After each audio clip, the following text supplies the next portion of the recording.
नमस्कार दोस्तों, आप देख रहे हैं Cricket Fables. Welcome back to this channel. Please do like, share, and subscribe so that Meha and I know that what we're doing is really making impact on you. As you can notice, आज Meha मेरे साथ नहीं है. She had to step out for a very, very important and unavoidable meeting, literally an hour before this interview was about to start. So it's just me. My guest today is no stranger to anyone who has watched Indian cricket for many, many years. He's a presenter, he's a broadcaster, he's a commentator, and for many, many years, he has brought his own individual style, flavor, color to the cricket field and the general sporting watching platform as it has been for many, many of us down the years. Gautam Bhimani, welcome to Cricket Fables. How are you today? Namaskar, Jamie. So good of you to have me. Although you've started by putting a little pressure on me, saying that Meha is missing. So I'm going to have to make up for her absence. We're going to miss her on the show, but nonetheless, we'll try and do what we can and make sure two's company. It'll be fun, and I know we have a lot to discuss, which is a lot in common because we both watch cricket for a long time, and we really love this game. I'll go straight into it. Before this series began, given the fact that India knew that they were going to lose Virat Kohli, there was no Ishant, there was no Bhuvneshwar, there was no Rohit for at least 2 tests. If you can rewind the clock back to let's say 35, 40 days ago, what did you see the eventual outcome of this series being? Well, I must confess that a lot of people went after the likes of, say, a Michael Vaughan, who I think is one of the finest thinkers of the game. Worked a lot with him, and of course everyone was like, okay, 4-0, we're going to go after his Twitter timeline, etc., etc. Some feel maybe that was extreme, but that was an honest opinion, and I don't think it was an uninformed opinion. I think it was fair enough to say that if India were to go down, and especially after 36 all out, and with all the factors going against you, the leader, the talisman, the best batsman is going back home, and you're going to be sort of left with a rudderless ship, 1-0 down, and 4-0 was a fair assessment. For me, the way I looked at it, again, before the series started, the way the one day and the T20 series went and it was shared, I thought, okay, we will probably win at Adelaide. Australia will have that wake-up call, and they'll say, okay, fine, now MCG, Boxing Day, this is our territory, 1-1, go to Sydney, make it 2-1, lots of rain in Queensland, and finish the series at 2-1. So that was my pre-series prediction, 2-1 to Australia.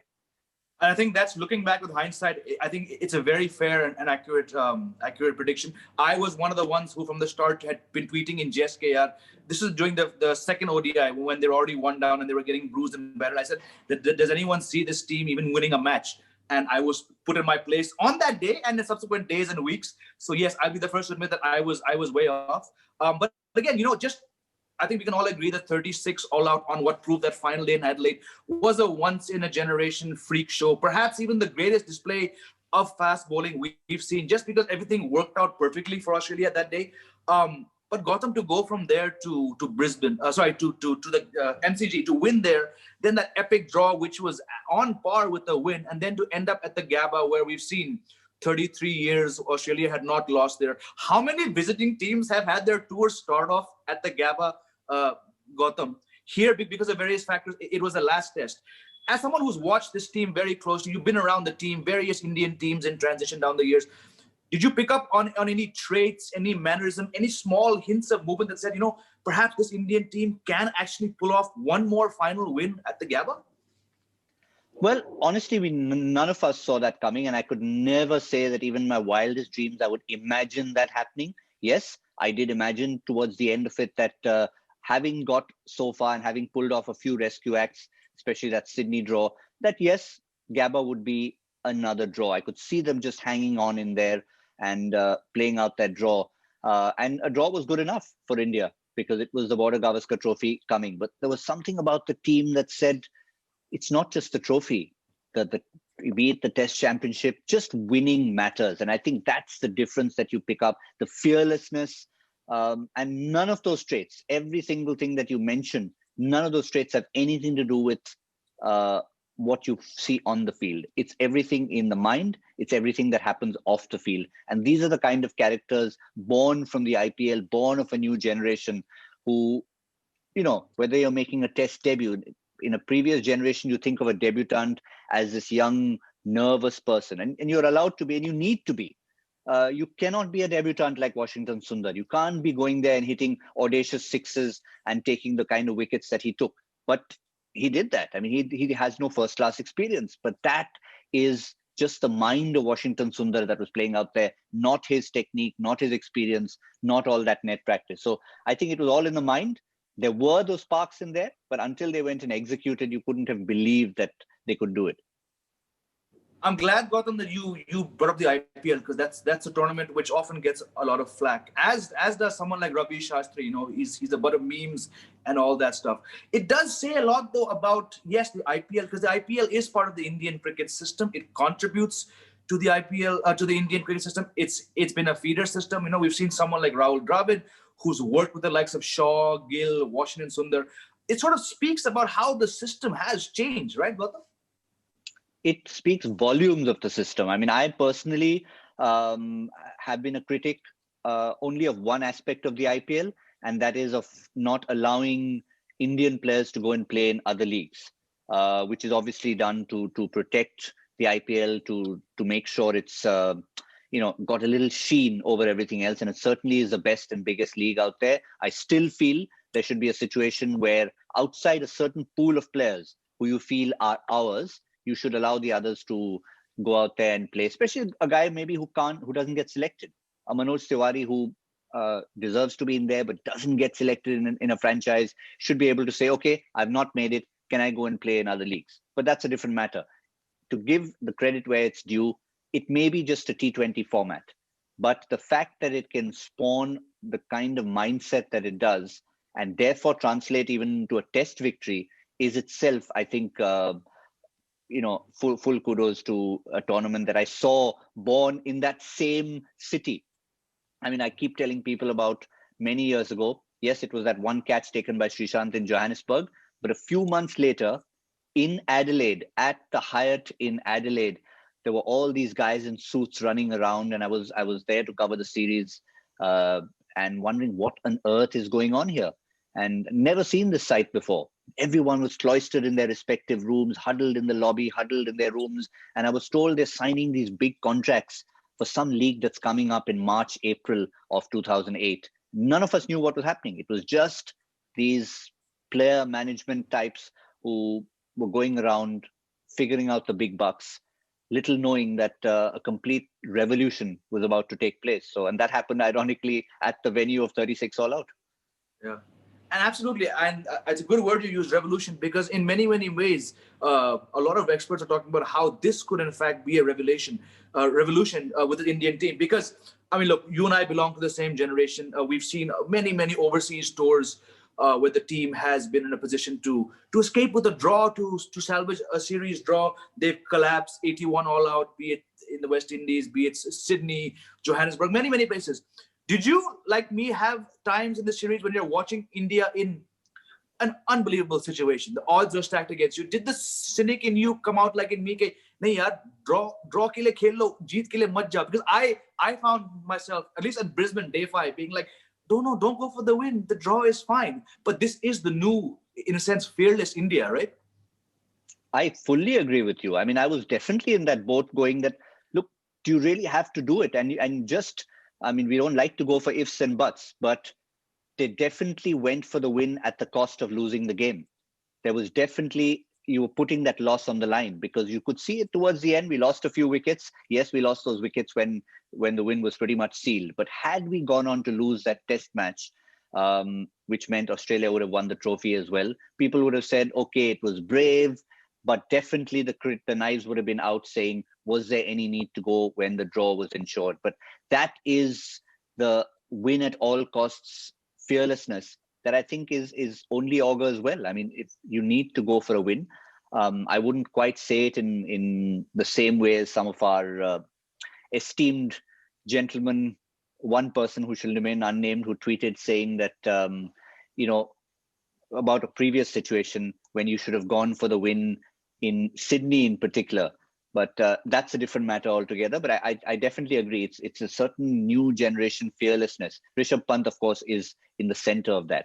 And I think what you mentioned about those adverse situations, in Adelaide, the whole series was about irony. In Adelaide, we were actually up. and we ended up 36 all out. In no other point in the series, be it Melbourne, be it Sydney, be it Brisbane, were we ever ahead. We were always behind. Everything from a cricketing perspective that could be against you went against you. In Melbourne, without the regular captain, Ajinkya Rahane goes out, loses the toss. Australia get to do what they want to do. Everything's gone against you. Yes, 195 all out, but still, you just know that Australia are going to come hard at you. You're going to be batting last over there. Jinx comes up with that magnificent 100. Sydney, you're behind. You come up and you come back. Brisbane, you're way behind in the match. I mean, there's no way you can come back. So that, I think, was the whole irony of the entire series. Where, just for all the reasons you've outlined, where would you rank this performance? I mean, yes, we're talking about cricket here, but you watch many other sports. Are there other sports where any major team could be down 6 or 7 key players and still go on to win? To my mind, I cannot pinpoint any other sport having this situation. And even here, the odds were stacked against India, because look at the team, the bowling lineup we assembled for the last match. And you go back to 1988, where there was Patterson, Walsh, Ambrose, Marshall, the last team that beat India at the Gabba. Here you had Sundar on debut. 4 years he'd not played first-class cricket. Natarajan, very little experience. Shardul Thakur, as good as being on debut. And Mohammad Siraj, the leader of the pack in his third test. All these factors put together, where do you see this in the prism of Indian test cricket? Overseas. I forget Indian test cricket. For a moment, I would put it as, in sport, across sport, it's something that is unprecedented. Because just taking so many people out, so many personnel out. You could think of it in a football situation where you've got 4 games that you're going to play. The first game you play with your full side and you lose. And by the time you get to the last game with everything on the line, there are only 3 common players. And everyone else is either injured, gone home, not playing a part. And you're taking players not just off the bench, but you're taking net bowlers. So literally in the footballing equivalent, it could just be academy players who are around to just help out with the team. So good as they might have been in the IPL, effectively they were along just to assist the team. And you were not too far from a situation where Ravi Shastri and Bharat Arun would have to actually go and don the whites. So when you've got to a situation like that, and New Zealand have certainly had that with a food poisoning bug in India once, when Jeremy Coney and company had to go and step out and play a bit of cricket. So given that you were that close to people who are not meant to be playing any part in the tour, I think it's across sports it ranks, and in context of Indian cricket, certainly the greatest ever victory. 2001 comes to mind, but the difference between 2001 and in Calcutta and 2021 is that, yes, it was again a situation where you had backs to the wall, but you had 2 class players who have done a lot, and they just stepped up. Dravid and Lakshman showed what they're capable of. In this case, it was people who were unheralded, and that's what I think made this stand out from even that 2001 victory. Just hearing you, Gautam, speak about 2001, all these visions flash. And yes, we're obviously looking back at it through the prism of the past and a younger age and a more romantic period. But really, I agree with you. After 2001, as far as a whole series goes between these 2 teams, this has to be the best since then. A word on the captaincy. You know, we've seen a lot of this debate now about who should take over. I'm not even going to bring that up. But just Ajinkya Rahane, who thrust into the rather unfortunate scene of having to lift this team up from 36 all out. Just factoring what he did, like you said, he goes to Melbourne, has a very bad record with the toss, loses it, but then he brings on Ashwin to bowl a lot earlier than Virat Kohli does, and Ashwin's wickets help put them down to 38 for 3 on that first morning.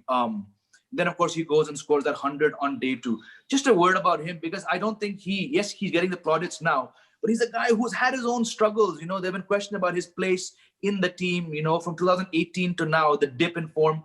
How much credit do you give someone like Rahane? A lot. I mean, as you said, look at him personally. I mean, forget the Indian team. He's had issues in figuring his way in an IPL franchise.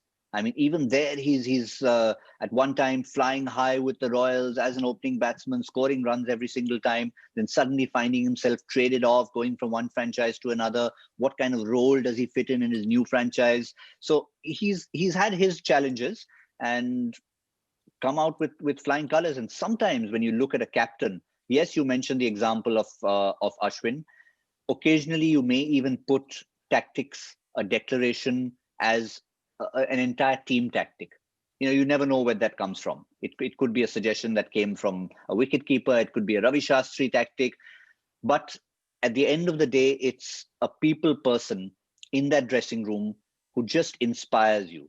And I think one of the things that would have inspired the team is, of course, that 100 that he got leading from the front in Melbourne. But it's the kind of personality he is. Now, very different from Virat Kohli. And I think sometimes people tend to feel that, okay, there's no argument. Kohli is the best batsman in India, in the world. I mean, love him, hate him, whatever the case might be in many cases, there's no argument about that. But for many people who might turn around and say, Rohit Sharma should be the limited overs captain or Ajinkya Rahane should be the test captain, I don't think they're taking a pot shot at Virat Kohli. People often say, what's wrong with Kohli? We're not taking away from his greatness. Sometimes just saying, let the best batsman bat. He does not necessarily have to be your best and obvious leader. There are two ways to select a team. Get 11 players, make the best person captain. The other way is get a captain, get 10 more players. And Rahane fits more into that mold, necessarily. Not saying he doesn't fit in the team, of course he does. But he fits more into that latter way of thinking. And I think he'd make a great captain, because sometimes captain needs to be a little bit quieter, not necessarily the one always in the forefront, and have an X factor that maybe we don't even know about from outside the dressing room, but it obviously the results are showing. I'm one of them who agrees with you. I know there's a lot of people who, exactly like you said, but Virat Kohli's won 33 tests. No, yes, he has, and like you said, we're not taking anything away from him. But this captaincy style of Ajinkya, whether it's going and putting a hand on Jadeja after he ran him out, or going up and putting a hand on Pant's shoulder after he dropped a catch, it just seemed like the players were sort of allowed to express themselves more. And like you said, it maybe it was Shastri, maybe it was, who knows where it came from, but it just added to a really fantastic series. One last question, Gautam, before I let you go. How is this now set up England versus India? Yes, home, India's first series at home in the COVID era, but England, doing very, very well, bossing Sri Lanka, probably on the verge of wrapping up victory as we speak in Gaul. We got Root scoring 200 and now 186. Good spinners. From a fans, has this perhaps ignited more of the spark in Test cricket when it comes to India? I think that's the best fallout of this particular victory, because otherwise, when you look at it, 1983 was an epoch moment, but you didn't have a cup to show for it. Of course, we have the Border Gavaskar Trophy, but it's not a World Cup yet. 2007 World T20 was also a trophy. It was a birth of a new format of the game.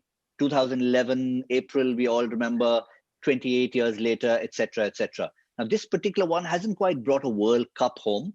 It's put us in a good position for that World Test Championship. It's brought us the Border Gavaskar Trophy, which we would have got had we drawn the match anyway. But the biggest fallout is, yes, it's shown that we have this new fearless generation, but it's shown the love for Test cricket. For all those people who didn't understand what happens over 5 days or 4 or 3, now they can start to understand why it's so different. I mean, I make my bread and butter from T20 cricket, but I'll still say it's my third favorite format. There's no doubt about it. It's entertainment. It's a game meant for the modern era. But Test cricket, yes, it needs to change. Of course, it needs to change for a variety of reasons. Nothing wrong with having the odd pink ball Test match and day-night cricket to get crowds to come in. But that's not the only thing you want. You want competitive matches like this. You want the ability to swing from session to session, from day to day. Where else? How often in T20 cricket can you say that you'd be completely down and out the way a team was, like India? Not once, not twice, thrice, 4 times, and come back each and every time and come back. So I think the best thing it's done is Test cricket is alive, well, kicking, and all these young people are saying, why have we not followed it all this time? What is this creature? Absolutely, it is a creature which sort of refuses to go away. We've all speculated on the health of it and the future of it. I agree with you, Gautam. All three formats have to coexist. They have been doing so. Some formats do need tweaks, but look, I think each format brings its own charm. But yes, Test cricket, when it's played like this, is unmatched. Thank you, sir, for taking our time and sharing your insights. Always lovely to engage with you, be it on Twitter or on WhatsApp, and now face-to-face in this COVID-19 world where Zoom calls have become the norm. I hope you had a good time, and we look forward to seeing you back in front of the TV, speaking and presenting and talking and just sharing your vast knowledge with viewers, Gautam. Yes, and hopefully very soon our memories of actually being together in Australia always come back, and hopefully we can relive that at a time when everyone can actually be there. I think the only regret the world will have for this particular series is that 30,000 people were not there to witness that moment. Of course, the world watched it. We watched it on every possible medium, but the media were not there. The crowds were not there. If there's one regret for it, that's what it is. But hopefully next time around, you can imagine when India tour Australia. Oh boy, it's going to be nuts. It will be nuts. Gautam Bhimani, thank you very much. We will be back with you, I'm sure, in some other capacity, some other show. Thank you, Dil se. Look forward, Jamie. Thank you.